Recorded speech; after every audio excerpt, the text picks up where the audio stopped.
ওরা যখন বাড়িতে কাজ করে তখন সাজগোজ করে থাকার কথা না তো, বুঝলি না? আচ্ছা যাক, ওগুলো তুই বাদ দে, ওটা ওদের ফ্যামিলির ব্যাপার। তুই শুধু বল মেয়েটা তোর পছন্দ হয়েছে কিনা। আর একটা কথা, বেশি বাছাবাছি করলে সেটা রেজাল্ট কিন্তু ফাইনালি ভালো হয় না, বুঝতে পারলি? আচ্ছা বাবা, কিছু লোক পাঠিয়ে তাদের ফ্যামিলির একটু খোঁজ খবর নেওয়া ভালো না?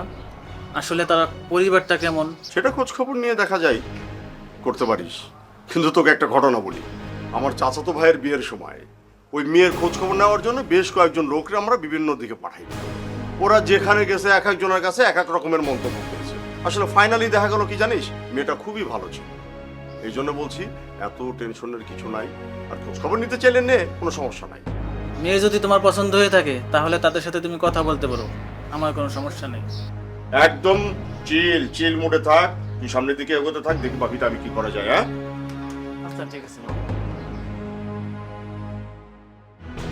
বাবা যা বললো ঠিকই বলছে, খোঁজ নিতে গেলে দেখা যাবে মেয়েটির বিরুদ্ধে অনেকে অনেক কিছু বলতেছে। যাক, মেয়েটা অনেক সুন্দর, একেই বিয়ে করো। মা, তোমার ছেলের বউ কত বড় নির্লজ্জ বেহায়া তুমি চিন্তা করছো? ছেলে দেখার অজুহাতে নানান বাহানা নিয়ে এখানে হাজির হয়ে যায় বারবার। আমার ভাই বাড়িতে থাকে না, তুমি এর একটু শাসন করতে পারো না? এখনো যদি তার শাসন না করো মা, দেখবা কি তোমার মান সম্মান নষ্ট করে একদিন চলে গেছে। মা, এখনো সময় আছে, তুমি এর টাইট দাও, না হলে বিপদে পড়বা। তানহা, মুখে যা আসে তাই বলো না। আমি গরিব হতে পারি, কিন্তু তোমাদের মতো এত খারাপ নই। কি বললি? তোর সাহস তো কম না, ফকিন্নির মেয়ে, তুই আমাদেরকে খারাপ বলিস? তোকে আমি এমন মার দেব যে কি 32টা দাঁতে ফেলে দেবো তোর আমি। কথায় কথায় শুধু মারার কথা বলেন কেন?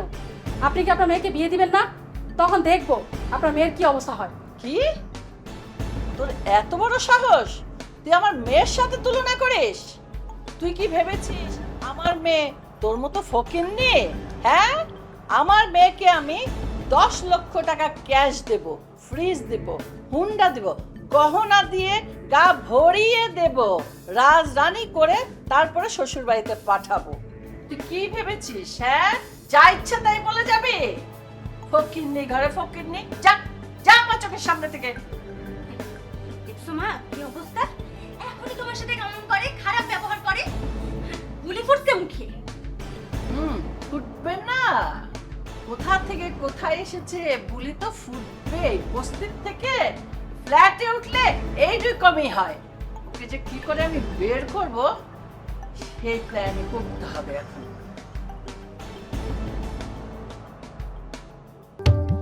কি হলো, চা দাও।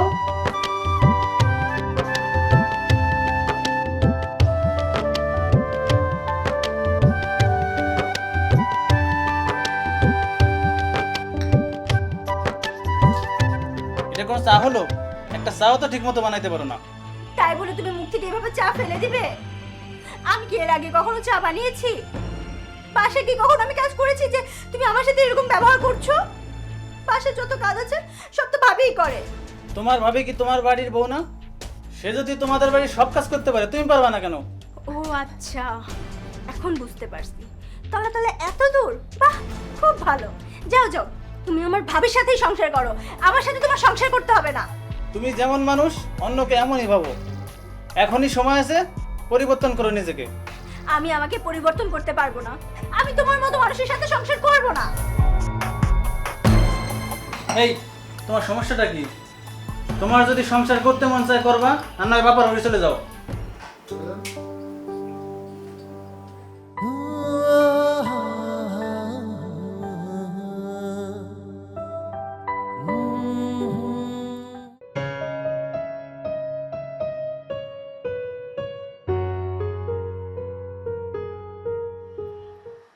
এই হারামজাদি, খাম কি তোর বাপের বাড়ি থেকে আনছস?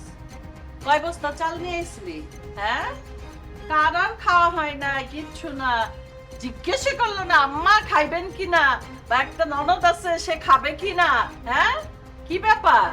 নিজে নিজে রাইন্দা নিজে নিজেই খাওন, কোথেকে আসে খাওন? হ্যাঁ, কি ব্যাপার? খিদা লাগছিল আম্মা। খিদা তো লাগবেই, খিদা লাগলে খাইতে হইব।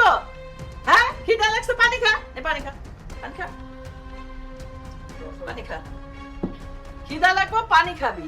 খাওয়ার আগে জিজ্ঞেস করবি নবাব নন্দিনী বলা নাই কওয়া নাই